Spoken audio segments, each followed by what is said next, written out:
Awesome job. We've got some buttons, and as we're clicking on them, we change our view. I think now it's a great time to work on the select. And there are a few steps to get the select working where we can sort our products. Now, the first one will be setting up the controlled input. So I would want to have some kind of value in the state. And then as I'm clicking on the select, of course, I'll change that value.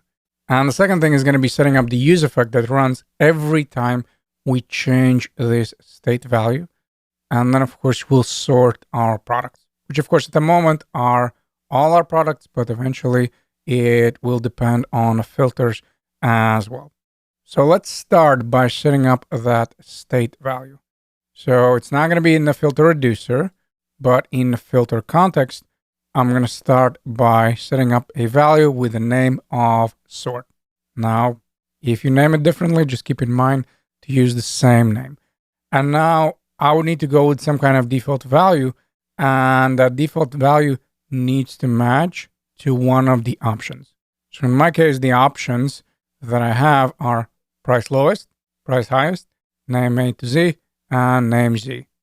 So just make sure that if you're going with different value, that it matches one of the values in the option element. So in my case, I'm going to go with price lowest.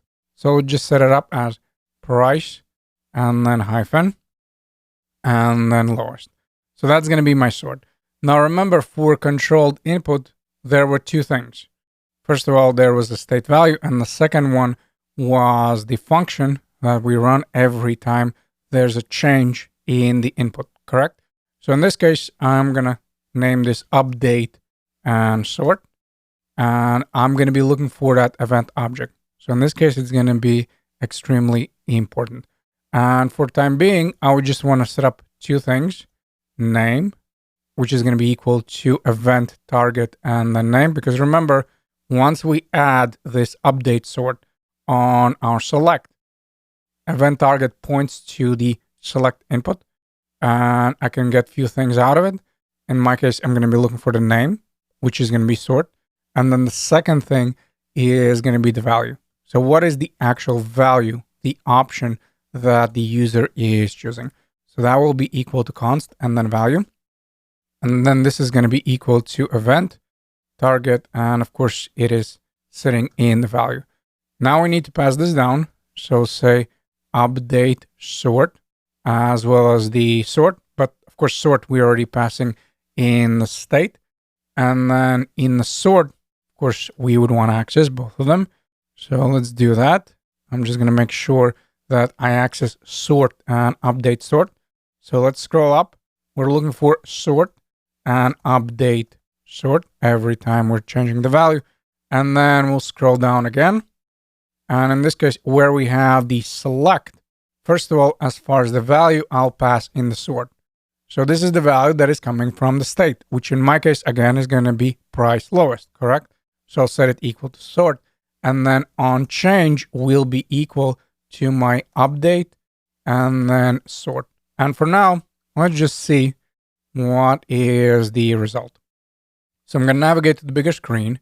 And remember, we're console logging some values here. So once you click, check it out. There's going to be two things.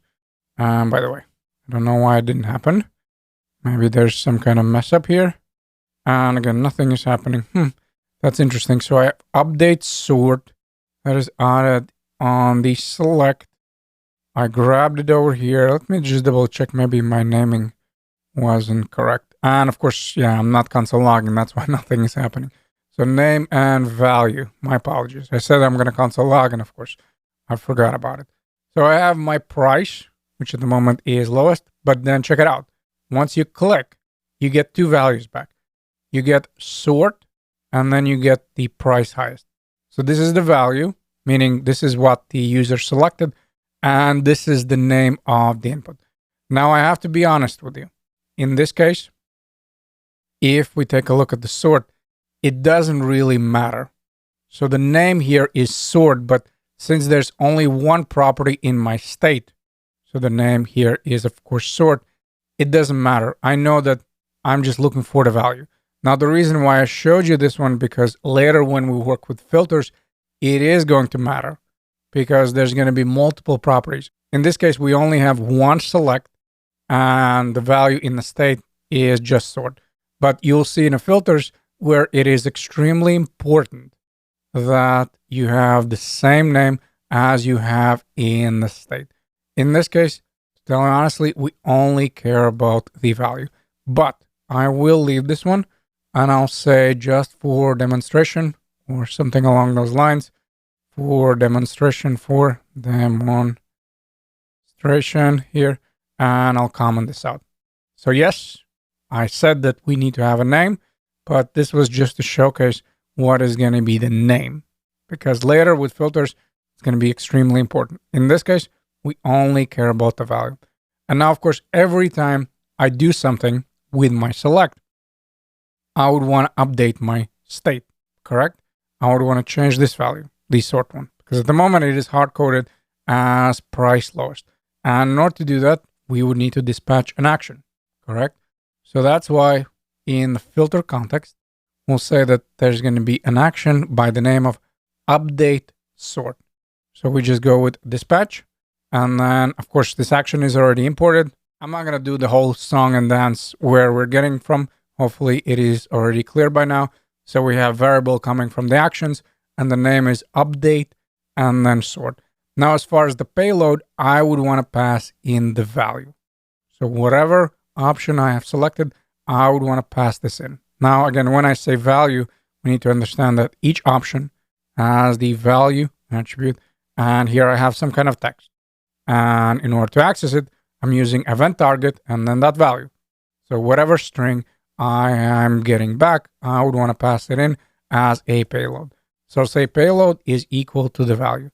And now, of course, in my reducer, I would want to handle that because at the moment, of course, if we'll click, we should get a big fat error because we're not handling that in our reducer. So let's do that. We're going to navigate to the reducer. And inside of the reducer, of course, we would want to check for that particular action. I have one for grid view, one for list view. Awesome. And now I'd want one for update state. So then we go with action and then type is equal to update and sort. Again, we're importing that variable from the actions. And then, of course, I would want to change the state value, the sort state value, depending on what is the string that is coming back. By default, it's going to be price lowest. But then as we're clicking on input, of course, it will change. So in here, we go with return. Again, we return all the properties untouched in the state. And then we just change the sort. And sort will be equal to our action and then payload. So now, of course, I can navigate to the big screen because it's going to be easier to see in my components. I have my filter one and I have my reducer. And notice here, by default, this is price lowest. And then, of course, as I'm clicking, notice, now this is going to be price highest. Then we'll have A to Z and then Z to A.